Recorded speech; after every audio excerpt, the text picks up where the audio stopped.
Hey Naturals, this is a short and super helpful English speaking lesson for you if you want to sound more confident. I get this question a lot. Not only how can you sound more fluent when you're speaking English, but how can you sound more confident? And why is confidence important? Well, I think it's worth noting that when you sound confident, people tend to have more trust in you.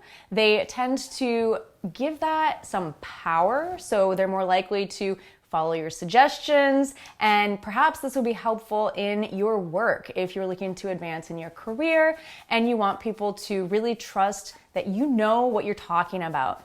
And there have been many studies that sometimes people who are more confident, even if they're not as smart or well-informed, they advance more quickly in their careers because simply they're confident, and people tend to trust this feeling, this confident feeling that they exude. So now we know why it's important to seem confident or to be confident, but how? How do you project this feeling of confidence? How do you make others believe that you are a confident person?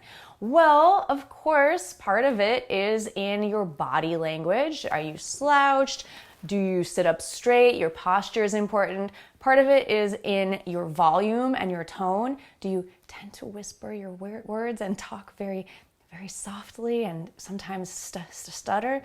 Or do you speak in a loud and clear voice and take your time expressing yourself? Do you stress important words? And vocabulary is super important. So I want to share 3 things to stop saying if you want to sound more confident. Let's start with maybe. Maybe is not a confident word, and I hear a lot of English learners using this. Maybe it's because you don't feel confident. Maybe it's a cultural thing because you're translating from your native language and it's very common to use the word maybe. This word in and of itself is not incorrect, but it projects doubt and it does not show confidence. What it shows is that you are unsure of yourself, which is the opposite of confidence. So if you feel like saying maybe, stop yourself. And we can completely delete it from your sentence, or you could think of other words to say instead of maybe. For example, instead of saying maybe, you could say, let me check that and get back to you. So if you're not sure, it's okay to not have all the information. You don't have to fake or lie in order to give some information when you're not ready. You can simply say, in my opinion, you should not say, I'm sorry. Well, it's okay to say you're sorry in appropriate circumstances, but many of us overuse the word sorry. For example, sorry, I'm late. Sorry, I didn't mean to step on your toe. Sorry, I don't know the answer. You don't always have to say you're sorry. Sorry, I didn't like your picture on Instagram. It's just not necessary to apologize for everything. But of course, if you sincerely need to apologize, it's okay. You can say you're sorry, you can say you apologize, but I think you follow me here that some people just apologize for everything, just for their mere existence, and this does not exude confidence. So the next time that you feel like apologizing or saying you're sorry, just stop and check yourself and ask, is this really worthy of a sincere apology? If so, then go ahead. If not, then stop yourself. And instead of saying, for example, sorry, I'm late, what if we turn this around and said, I'm glad I could make it. Better late than never. So this is a completely different way of looking at things and expressing ourselves. So start thinking about how you could either delete too many sorries from your English and maybe express yourself in a different way. One last thing about saying you're sorry, definitely do not say you are sorry for your poor English skills. It's okay to make a mistake in English. Native speakers make mistakes all the time in English. Instead of saying, sorry, my English is so bad, you could say, thank you for your patience because I'm still improving my English. It's the same idea, but expressed in a much more confident way.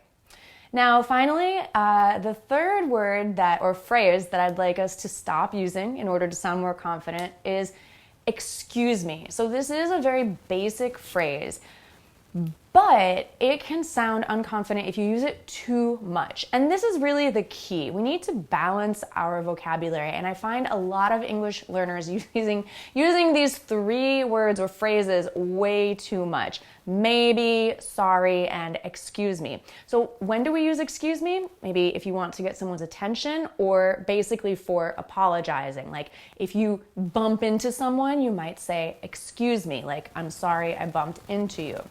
So instead of saying excuse me or sorry in that situation, you could, if it really was a serious bump into someone, you could say, oh, are you okay? Or if it's not such a serious bump, you just brush them or something. You don't have to really say anything. Okay, if you're saying excuse me to get someone's attention, there are other ways that could be more confident ways to get someone's attention. Sometimes people don't. They don't say excuse me. They just start talking. Probably you've noticed that the more confident people you know just start talking and they expect other people to listen. So you could try that. You could also try a noise, like an attention getting, clearing your throat, or a word like well or before you start talking. Well, I think, or that's interesting. I have an idea to share about that. So instead of excuse me, which is sort of apologizing or asking permission, I want you to jump in and claim your space in a conversation because you deserve it and other people want to hear what you have to say. So no more apologies, no more excuse me's or sorry's or maybes. Let's be more definite and let's be sure and confident in yourself. And trust me, I know that this will help you. I want to hear from you. Do you have other tips about words that you think do not sound confident, or maybe tips that we can share with each other to inspire more confidence in our English speaking? Please leave them in the comments. I'm super excited to hear them. And by the way, if you want to learn more with me, Gabby, your American English teacher from Go Natural English, you can learn about my complete English fluency course at gonaturalenglish.com/pre-reg. The link is in the description. That's where you go to learn all about how you can practice your English speaking skills with the fantastic Go Natural English teachers and the course that I created with premium video lessons not available anywhere else that will help you to fast track your English fluency and confidence in the shortest time possible. So again, I'll see you at gonaturalenglish.com/pre-reg for course information. Thanks so much for watching, and I hope that you feel more confident and fluent in your English speaking each day. You've got this. All right, bye for now.